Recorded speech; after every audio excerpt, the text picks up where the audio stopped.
we got one of the best matches of the year. No disqualification strap match. Bryan Danielson taking on Ricky Starks. 16 minutes, 39 seconds. I have not been easy on Ricky Starks throughout this year. I've watched him get a lot of opportunities that I felt like he did not come through on or hold up his end of the weight or he ended up in awkward situations with like someone like And a people CM liked Punk. him, so they were blaming other people for like why it didn't work out for him. Then these same people that are getting the blame for why it didn't work out for him will go immediately work with some of the people else and will have better results. And you're like, all right, so are we ever going to go back to Ricky Starks and it didn't? And it's maybe a him thing? No, because apparently he's like untouchable because he's really great at talking on the mic, but it's pro wrestling business and you have to like sell wrestling matches Yeah, to resolve stuff and he's not good at resolving in the ring physically. This has got to be, I think, the best match of his career, and Yeah. I don't That know. I've ever seen, definitely. I don't know, like where this leaves him as far as like, hey, do you put him in a main event and he can just hold his own in like a regular rules match? I didn't get that answer, but I did get the answer that this guy is like willing to like kind of put his heart on the line for it and go in the ring and like go to battle, which is that goes a long way, especially like if I'm not someone that thought like he was just like some pretty boy or something like that, but there are people that may have thought that or anything, but he went in there with Danielson, and Danielson on one day did more than CM Punk did for him in 3 months or more. This match, if this was CM Punk versus Ricky Starks, it would have been half as good. It's amazing how Bryan Danielson Half once as again. good. CM Punk ain't green no strap match. Him like in shops. Like this shit would not have been anywhere as near as physical or anything like that. There would have been a lot of trickery and a lot of like stuff where it's like, all right, and Danielson, much in the story, the times a flat circle, he replaces CM Punk again and does it way better. This was a phenomenal fucking match. I went 5 stars on this. Yeah. Yeah. I agree. I mean, I was not expecting to like it because I'm actually not a huge Bryan Danielson fan. Like he's fine, but like he's not someone that tends to elevate a match just because he's there for me. But something about his chemistry with Ricky was fantastic. Like I felt like Ricky stopped thinking about being Ricky Starks and was just in the match, which felt really good because I feel like, I'm just so conscious that Ricky's playing to cameras a lot, but like in this, it felt like he was like really in it. And he was like, every time he got hit with that strap, I was just like, he's really, I mean, he was, I don't know. I just thought it was like, I thought it worked in a way that no other Ricky match has worked for me. I think that this is the best NWA ass match AEW's ever put on. between the blood brother match between Cody and Dustin, the cage match between Wardlow and Cody, these war games. I think this is the best distillation of like when they pull these sources out or whatever else. This was an NWA match, an 80s NWA match for me. Like physical, like just felt like with what was coming out of what was happening to their skin, felt uncomfortable and gritty in a way that's like, yes, this company aesthetically tries to look like more and more like WWE every single month, but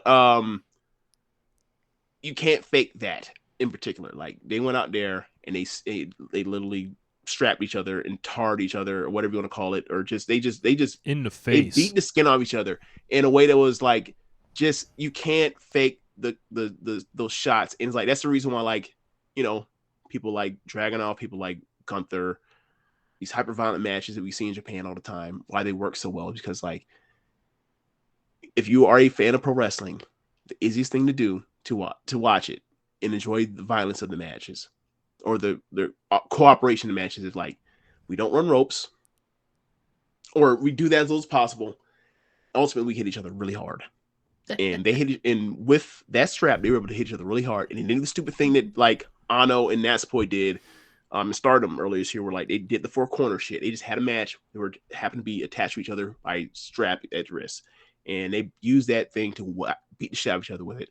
And it's really believable when you know that what they're going through is actual pain, as opposed to it's a work punch and they're stomping the mat.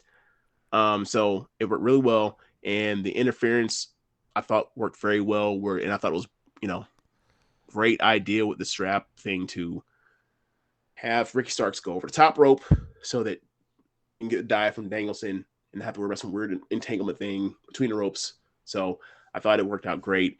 I think it's Ricky Starks' best match. I think for me, and Danielson did this a lot in Ring of Honor, so it's kind of like made me think that maybe this was the case. Was like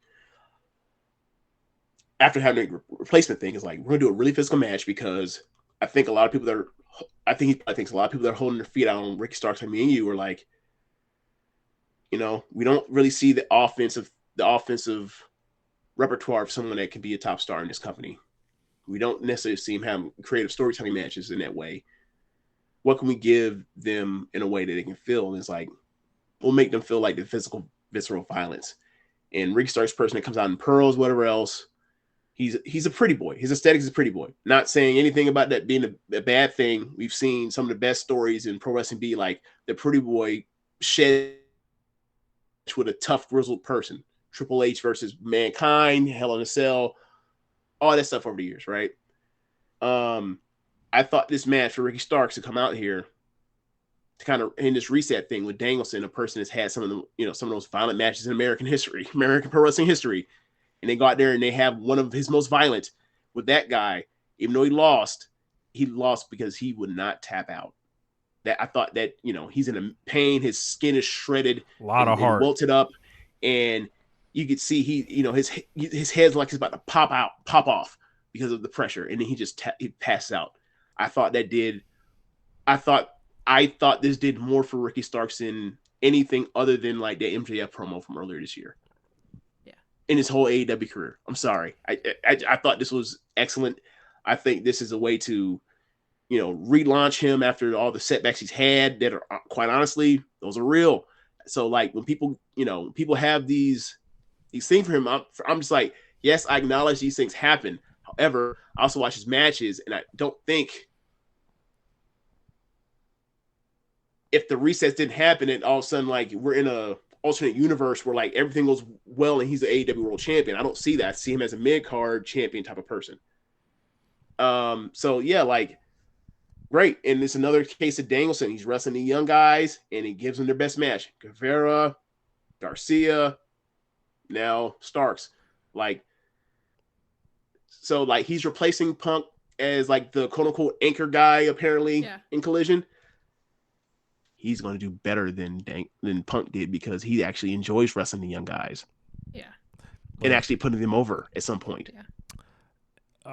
I think one thing to note was the absolute nothing that Ricky Steamboat added on commentary. I don't know who decided to put Ricky Steamboat on the mic, but there was a reason they didn't do that during his career. Hey, we're not finna go out here and talk about Ricky Steamboat like this. You right, but you ain't got to do it. Yeah, let's go. Can we move on?